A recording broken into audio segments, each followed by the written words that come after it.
unit di produk. Ketika produk A diproduksi sebesar 20 juta, produk B 15 juta, C 10 juta, dan D 15 juta. Dari situ kita simply putting unit produksi untuk mencari rasionya. Jadi kalau produk A unit diproduksinya 20 juta, sehingga rasionya adalah 20/60 karena totalnya adalah 60 juta. Cara yang sama membuat rasio untuk produk A, B, C, dan D. Tinggal dikalikan dengan kos bersama saja, sehingga didapatkan alokasinya masing-masing. Ini sangat gampang sekali, nggak ribet seperti yang awal-awal tadi. Oke, saya lanjutkan ke metode yang berikutnya. Tapi wait, saya harus ganti PPT dulu.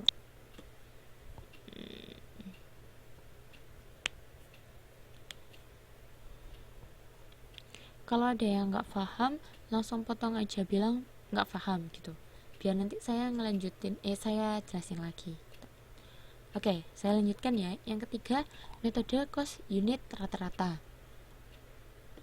Kalau ini juga mudah, tinggal kita memukul rata cost bersamanya. Jadi kita di sini mengenal yang disebut sebagai cost bersama. Nah, cost bersamanya kan sama semua toh, 2.500. Semuanya sama untuk produk A sampai D, semuanya sama 2.500. Dapat dari mana 2.500 ini? Didapat dari 150 juta karena kos bersamanya kan 150 juta. Nah, 150 juta ini dibagi dengan total produknya, mulai dari produk A sampai produk D. Karena total unit dari produk A sampai produk D adalah 60.000, sehingga untuk mendapatkan kos bersama 150 juta dibagi dengan 60.000. Dari situ didapatlah harga 2.500. Nah, semuanya dipukul rata, kos bersamanya dianggap adalah 2.500. Nah, terus untuk mendapatkan alokasinya tinggal dikalikan saja. Untuk misalkan produk A yang diproduksi adalah 20.000, kemudian kos bersamanya 2.500, ya udah alokasinya tinggal dikalikan 20.000 dikali 2.500, didapatlah 50 juta. Cara yang sama, tinggal mengalihkan unit diproduksi dikali dengan kos bersama per unit untuk produk A sampai produk D, sehingga didapatlah masing-masing ini. Produk A alokasi kosnya berapa, produk B berapa, C berapa, D berapa gitu. Oke, saya lanjutkan ke metode rata-rata berbobot.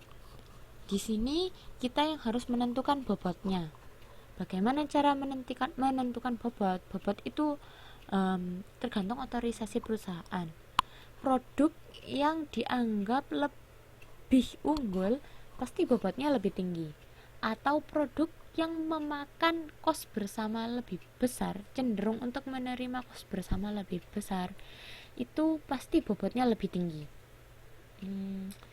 Contohnya apa ya? Contohnya kalau tadi kayak dari sama-sama sapi jadi hamburger, terus ada steak, ada roast, terus ada juga produk atau daging segar. Tentu saya akan bisa mengatakan bahwa steak itu cenderung untuk bobotnya lebih tinggi. Kenapa kok kayak gitu? Yang namanya steak itu pasti dagingnya bagus, entah itu pasti dapat bagian dada atau bagian-bagian yang memang bagus. Nggak mungkin kan steak itu dari daging sapi bagian kaki atau bagian buntut, nggak mungkin toh. Sedangkan kalau membuat daging hamburger itu nggak harus dada, karena kan nanti masih dicampur dengan tepung, karena kan dagingnya nanti dihancurin, jadi nggak masalah meskipun itu mengandung daging di bagian kaki, let's say kayak gitu. Jadi kan tentu di situ bobotnya lebih tinggi untuk membuat daging steak dibandingkan dengan daging hamburger yang even itu dagingnya bagian kaki pun atau bagian pantatnya sapi pun nggak masalah gitu, karena nanti juga dihancurkan gitu. Nah, di situ ini perannya perusahaan untuk menentukan bobot itu sangat-sangat krusial. yang jelas ketika sekiranya dia akan menimbulkan kos bersama besar, cenderung lebih besar dibandingkan produk yang lain, bobotnya tentu akan lebih tinggi. Nah, setelah menentukan bobot, kita tinggal mengalihkan unit diproduksi untuk masing-masing produk dengan bobot. Contohnya, produk A, unit diproduksinya 20.000 dan bobotnya 3. Tinggal unit bobotan tinggal dikalikan aja, 20.000 dikali 3. Semua produk dikalikan, unit diproduksinya dikalikan dengan bobot sehingga dapat unit bobotannya. Nah, dari situ kita baru membuat rasio. Nah, rasionya itu based on unit bobotan. Kayak misalkan produk A itu kan unit bobotannya 60.000 terhadap 600.000. Ya udah, rasionya berarti 60 per 600.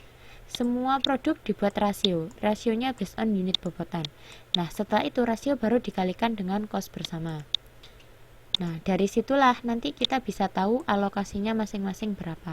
Setelah mengalihkan rasio dengan kos bersama dikalikan. Oke. Kemudian saya lanjutkan. Metode unit kuantitatif. Metode unit kuantitatif ini cenderung digunakan untuk kalau dari tadi yang kita bahas metode dari A sampai D kan kira-kira produk A itu berapa unit, produk B berapa unit. Yang jadi satuannya adalah unit kan. Satuan yang bisa dihitung 1, 2, 3 gitu. Nah, tapi kalau metode unit kuantitatif itu kalau misalkan satuannya itu ada di modul ya, di halaman 8.20. Biasanya kilogram, galon, ton, dan liter. Misalkan kita dari tebu itu pengolahannya kan bukan unit gula, nggak mungkin toh kita menghitung 1 butir gula, 2 butir gula, itu sangat tidak mungkin. Tapi kita mengasumsikannya adalah dari 1 ton tebu itu jadi berapa kilo gula murni gitu kan. Nah, itulah gunanya metode unit kuantitatif. Atau kayak misalkan kita mau membuat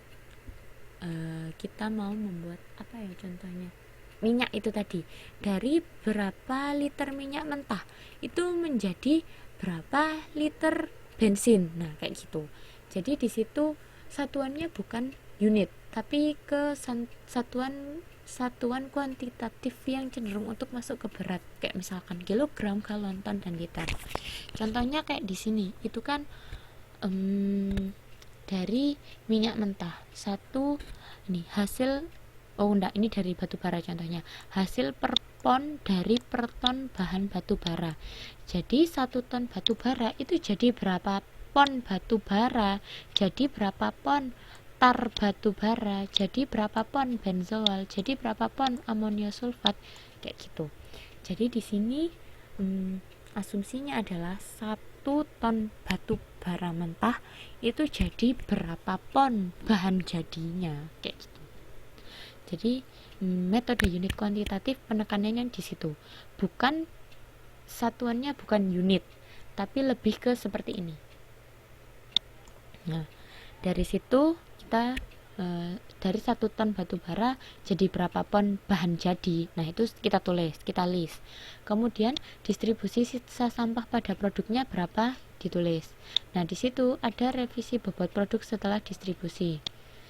Nah, di sini kalau dari case ini kita dapat revisi bobot produk setelah distribusi itu setelah menjumlahkan bagian hasil per pon dari per ton bahan batu bara ditambah dengan distribusi sisa sampah pada produk.